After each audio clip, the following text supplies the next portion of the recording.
চট্টগ্রামের শীর্ষ সন্ত্রাসী সাজ্জাদ হোসেন ওরফে ছোট সাজ্জাদের বহুল আলোচিত ও বিতর্কিত স্ত্রী তামান্না শারমিন অবশেষে গ্রেফতার হয়েছেন। শনিবার 10ই মে রাত 10:30টার দিকে নগরীর বহদ্দারহাট এলাকার বড়ইপাড়া থেকে তাকে গ্রেপ্তার করে বাকলিয়া থানা পুলিশ। বিষয়টি নিশ্চিত করেছেন বাকলিয়া থানার ভারপ্রাপ্ত কর্মকর্তা ইখতিয়ার উদ্দিন। পুলিশ সূত্রে জানা যায়, বাকলিয়া অ্যাক্সেস রোডে সংগঠিত আলোচিত জোড়া খুনের মামলায় সাজ্জাদ ও তার স্ত্রী তামান্না শারমিনকে আসামি করা হয়েছিল। মামলার পর তামান্না উচ্চ আদালত থেকে আগাম জামিন পেলেও জামিনের মেয়াদ শেষ হওয়ার পর তিনি নিম্ন আদালতে আত্মসমর্পণ না করায় পলাতক আসামি হিসেবে তালিকাভুক্ত ছিলেন।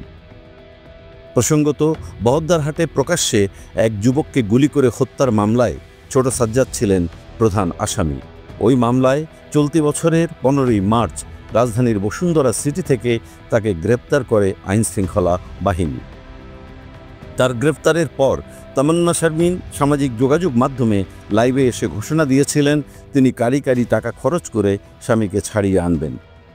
এর জের ধরে সাজ্জাদের সহযোগীরা ধারণা করে যে তাদের কেউ পুলিশের কাছে তথ্য দিয়েছে। এরপরই বাকলিয়া অ্যাক্সেস রোডে প্রাইভেট কারে ব্রাশ ফায়ার করে দুই যুবককে হত্যা করা হয়। এই হত্যাকাণ্ডে নিহত যুবক মানিকের মা বাদী হয়ে একটি হত্যা মামলা দায়ের করেন। মামলায় সাজ্জাদ ও তামান্নাকে হুকুমদাতা হিসেবে উল্লেখ করে আরও 5 জনের নাম উল্লেখসহ অজ্ঞাতনামা আসামিদের বিরুদ্ধে অভিযোগ করা হয়।